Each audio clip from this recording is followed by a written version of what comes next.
Le psaume, prenons nos Bibles, on se lève rapidement. On a seulement que quelques 10 minutes. Psaume 25.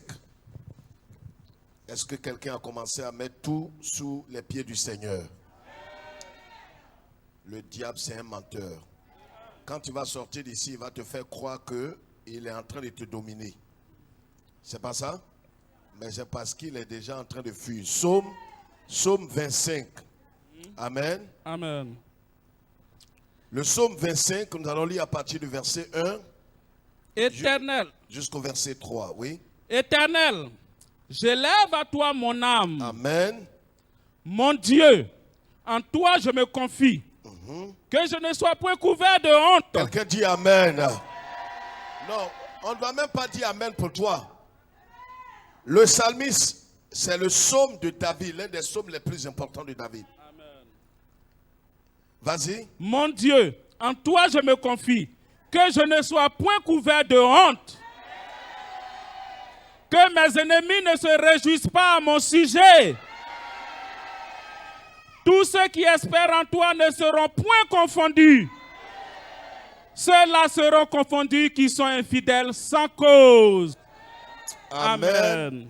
Voilà ce que dit le Seigneur. Veuillez vous asseoir rapidement. Le psalmiste dit ici, Éternel. Voilà une parole forte. Il dit, Éternel, je lève à toi mon âme. Alléluia. Dans l'action que nous sommes en train de mener, il faut comprendre cette parole de l'Écriture. Ce n'est pas par notre propre force, pas par notre propre capacité, pas par notre propre puissance. Nous n'en avons pas. On ne peut rien faire de nous-mêmes. Nous ne sommes pas capables. Nous n'avons pas de force. Nous n'avons pas de puissance. Nous n'avons pas de pouvoir. Nous n'avons rien. Nous ne pouvons absolument rien faire. De toi-même, tu es vaincu. De toi-même, tu es incapable. De toi-même, tu es malade. C'est pourquoi la Bible dit que le Seigneur Jésus a vaincu tes ennemis à la croix. Ce n'est pas toi qui les as vaincus. C'est le Seigneur Jésus qui les a vaincus à la croix du Calvaire. La Bible dit qu'il les a dépouillés et il les a livrés publiquement à la croix du Calvaire. Il s'est assis. Et quand il s'est assis, la Bible dit qu'il s'est assis attendant que ses ennemis ne restent pas seulement ses ennemis. Parce que quand un ennemi reste seulement un ennemi, on ne peut pas voir la grandeur de l'action de Dieu. Ça veut dire quoi? Les ennemis de Christ qui ont été livrés publiquement, terrassés, vaincus, ils doivent devenir maintenant ces tapis. Peut-être marche-pied là, tu ne comprends pas. Ils doivent devenir maintenant comme ces tapis, ces serpillères. Tes ennemis qui ont été vaincus par le Christ là, le Seigneur veut que tu les mettes maintenant sous ses pieds pour qu'ils soient sa serpillière. On ne va pas dire Amen pour toi. Chacun dit Amen pour lui-même. Amen. Donc, les ennemis, tu les connais. Ce n'est pas l'homme. Nous les avons cités, l'échec, la maladie et toutes ces œuvres, ce sont nos ennemis. Ce sont des choses et des entités qui veulent nous empêcher. La peur, la crainte et toutes ces choses-là, la Bible dit que le Christ à la croix a porté dans son corps toutes ces choses. Et David dit ici, Éternel, je lève à toi. Ce n'est pas un homme, pas une église, pas un pasteur, mais c'est à l'Éternel que pendant ce midi, je lève mon âme vers Dieu. Je crie vers Dieu. Pourquoi? Parce qu'il a dit, invoque-moi au jour de la détresse. C'est vers Dieu que je crie. C'est pourquoi on ne crie pas pour quelqu'un. Chacun est venu pour invoquer Dieu. Ceux qui nous suivent partout aussi prient. Certains suivent la radio, ils sont en train de prier. C'est une saison d'invocation. Est-ce que quelqu'un m'entend? Il dit, mon Dieu en qui je me confie. Dieu ne peut rien faire pour nous si nous ne nous confions pas en Dieu. La chose la plus importante, c'est qu'on ne prie pas seulement. Parce qu'on peut prier et ne pas avoir foi en Dieu. Or, sans la foi, nul n'est agréable à Dieu. Si je crie vers Dieu que je n'ai pas confiance en Dieu, Dieu ne fera rien pour moi. Est-ce que pendant ces temps de prière, là, tu as foi en Dieu? Il ne faudrait pas, il y a des gens qui prient 5 fois le jour, mais ils n'ont pas gain de cause. Ils n'ont rien à l'horizon. Pourquoi? Simplement parce qu'ils ne prient pas selon la voix du Seigneur et leur prière n'est pas adressée à la personne appropriée. Est-ce que nous avons confiance en Dieu? Le psalmiste David ici, qui a dit à Dieu, l'Éternel est mon berger, je ne manquerai de rien. Il dit, je me confie en l'Éternel.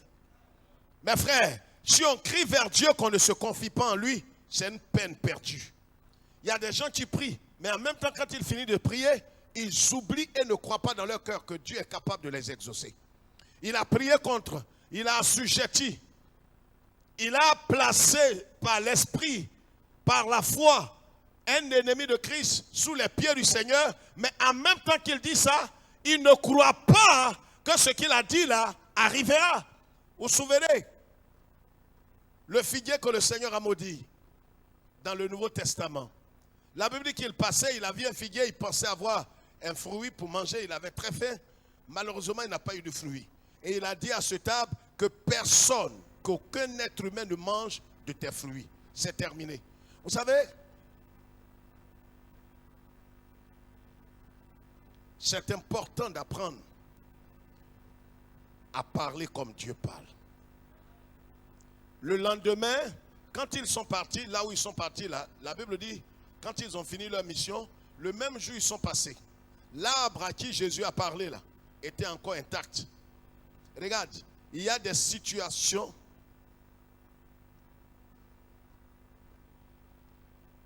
qui sont devant toi comme des montagnes.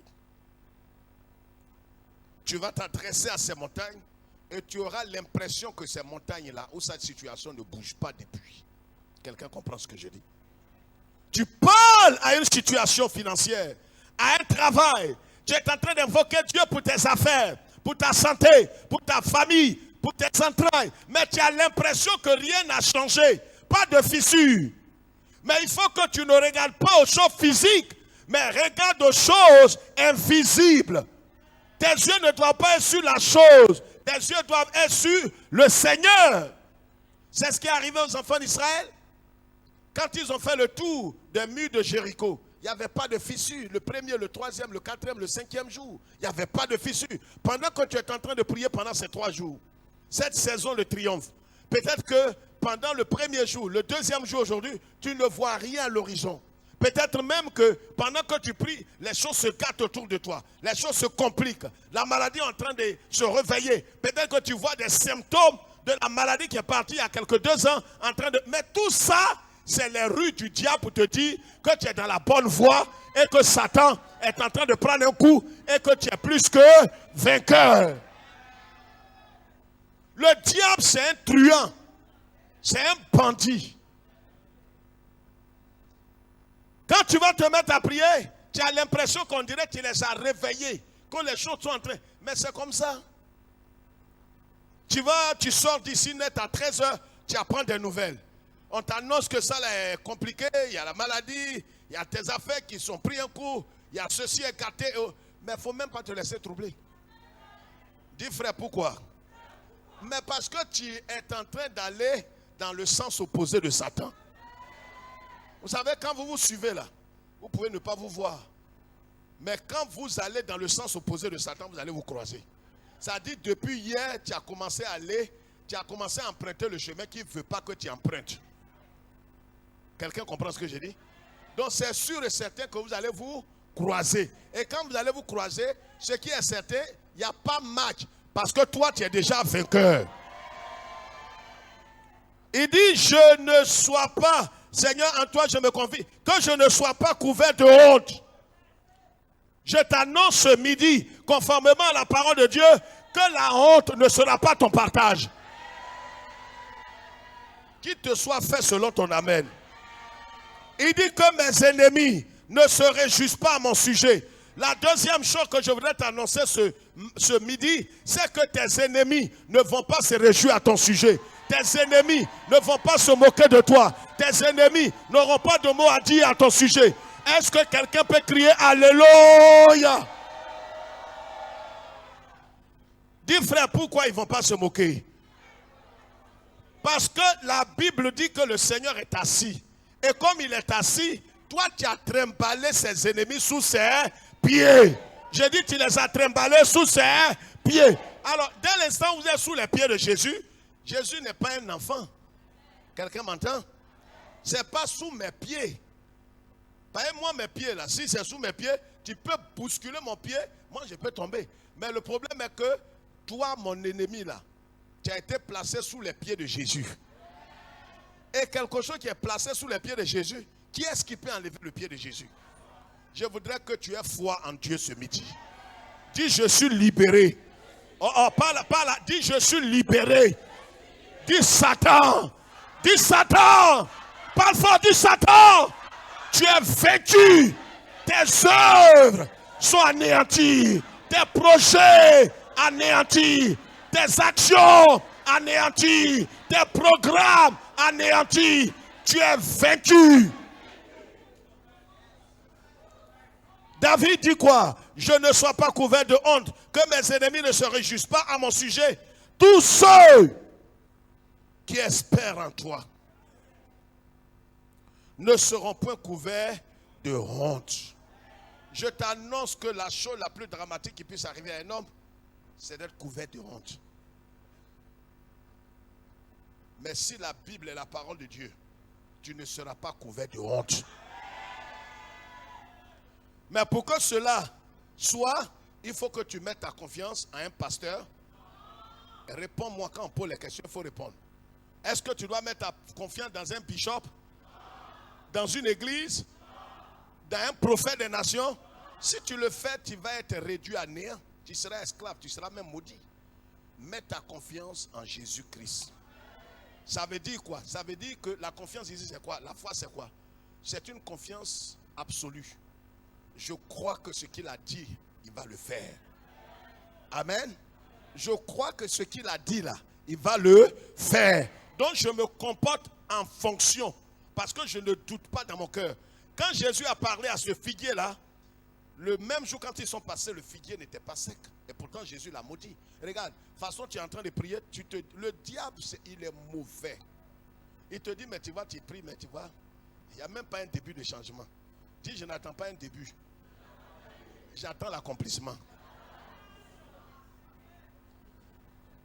Vous savez, quand on travaille, que ce soit dans le privé comme dans le public, il y a ce qu'on appelle avance sur salaire.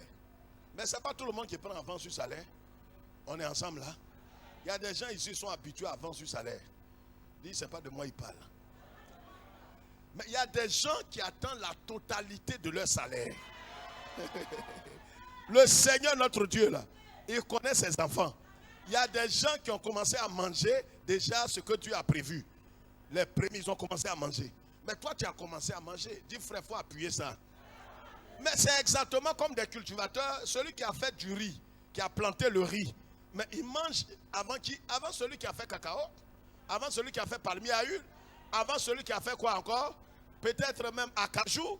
Celui qui a fait le riz, peut-être celui qui est assis à côté de toi. Donc tout ce qu'on est en train de dire, sa bouche est ouverte. Il est heureux, il est content. Il tape dans ton dos, il dit frère, pour toi là c'est comment? Pour moi, on a commencé à sortir. Dis pour toi là c'est riz. Dis c'est du riz tu as planté. Moi j'ai planté VA. Dis j'ai planté palmier à huile. Oh, palmier à huile, quand tu vas commencer à moissonner, à récolter, c'est pour 99 ans. Alléluia. Dieu, sa bénédiction n'est suivie d'aucun chagrin. Il y a des gens qui t'ont dévancé dans la marche, mais je t'annonce qu'ils ne vont pas te dépasser. Parce que le Seigneur est vivant, ton âme est vivante et le Seigneur est fidèle. David dit que mes ennemis ne se moquent pas de moi. Et tous ceux qui espèrent en l'Éternel ne sont jamais couverts de honte. Ce midi, on va s'arrêter là pour dire, va avec joie. Ouais, ton attitude doit montrer ce qui est dans ton cœur. ta façon de marcher marche avec assurance. Pendant que tu es en train de marcher, tu sens les symptômes, mais les symptômes sont des menteurs. Non, il ne faut pas regarder les symptômes, dire je commence à avoir froid, je commence à avoir froid. Dis, mais je peux avoir froid, mais toi, maladie, tu ne vas pas pointer ton nez dans mon corps. Dis, mais je commence à ressentir les mêmes symptômes comme j'avais reçu. Ce que ma soeur avait reçu, et puis elle est décédée. Mais toi, tu n'es pas ta soeur. Tu ne vas pas mourir, tu témoigneras les merveilles de l'Éternel. Alléluia. Lève-toi maintenant, lève-toi, lève-toi, lève-toi. Dis, Satan, tu ne connais pas ta place. Je te place ce midi sous les pieds du Seigneur Jésus-Christ. Tu deviens marche-pied de mon Seigneur. Tu deviens marche-pied de mon Seigneur. Dis échec. Dis échec. Dis maladie. Mort subite. Je te place sous les pieds de mon Seigneur. Je fais de toi un marche-pied. Un marche-pied. Je dis tu deviens marche-pied. Marche-pied du Seigneur Jésus-Christ. Et dès l'instant où tu es marche-pied, tu ne peux plus rien contre moi. Parce que je suis assis avec le Christ dans les lieux célestes à la droite de Dieu le Père. Je suis libéré. Je suis libéré. Je suis libéré. Toute œuvre forgée, toute arme forgée contre moi est sans effet. Je dis est sans effet. Satan, tu peux forger des projets macabres, des projets secrets contre moi. Mais je vais t'annoncer une triste nouvelle. C'est que tu ne peux rien contre moi. Parce que je suis caché en Christ. Et Christ est caché en Dieu. Tu perds ton temps. Tu es un menteur. Tu es un manipulateur. Tu ne peux rien contre mon âme. Tu ne peux rien contre mon corps. Tu ne peux rien contre ma maison. Je te mets à ta place. Au nom de... Au nom de... J'ai dit au nom de... Est-ce que tu peux manifester ta joie?